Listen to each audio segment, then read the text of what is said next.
We recently showed you how to relocate your factory fuel tank from inside the cab of your Chevy C10 to in between the frame rails behind the truck using the CJ Classic Truck Fuel Tank Relocation Kit. Well, in today's video, we're going to continue off from there. We're going to get the bed back on and show you how to mount up a new fuel filler neck for that new fuel tank.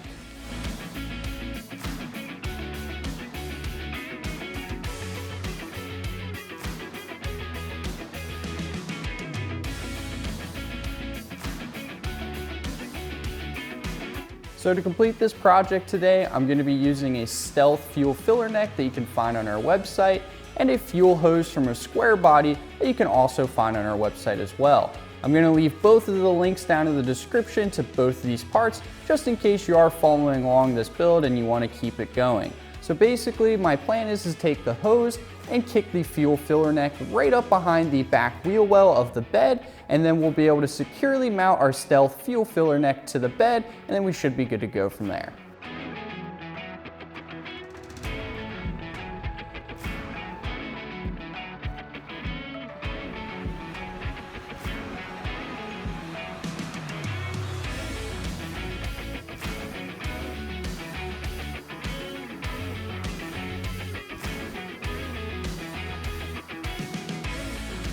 Now that we got the bed back on our C10, we're gonna go underneath, mark our hole for our new filler neck, and then get everything cut out.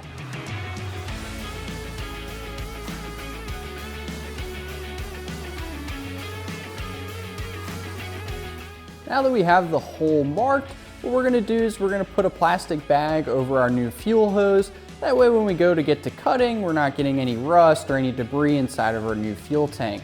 So let's go into the truck, get this all cut out, and then install our new filler neck.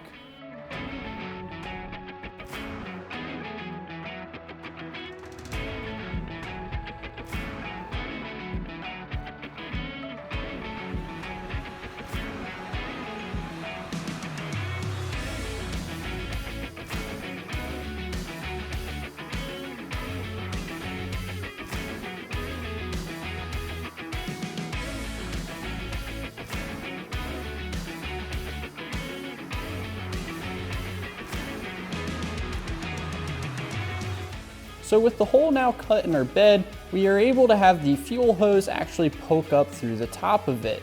So now at this point, you're going to grab your filler neck because we're going to be putting that onto our hose and then marking out the holes and mounting it to the bed.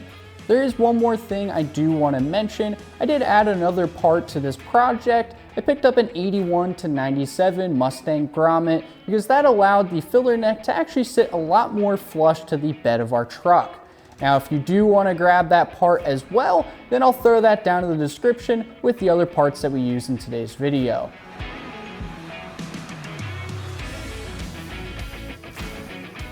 One thing I do want to mention that I found out after getting everything installed, when I was underneath the truck, I saw that the hose actually going to our new fuel tank was starting to get a bit of a kink in it. So what I went ahead and did is I trimmed an inch off the hose after the curve, and then I trimmed an inch off the actual filler neck itself.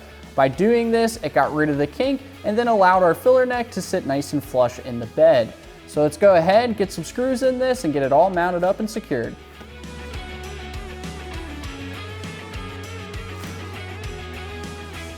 Well, we are all wrapped up here, and if you've been following along with this video, then you should be all wrapped up at this point too. The only thing that's left is throwing in the hardware and then mounting and securing down the bed. It's time to drop a gear and disappear, but don't forget to like, comment, and subscribe. And as always, check out the link in the description for all your classic truck part needs.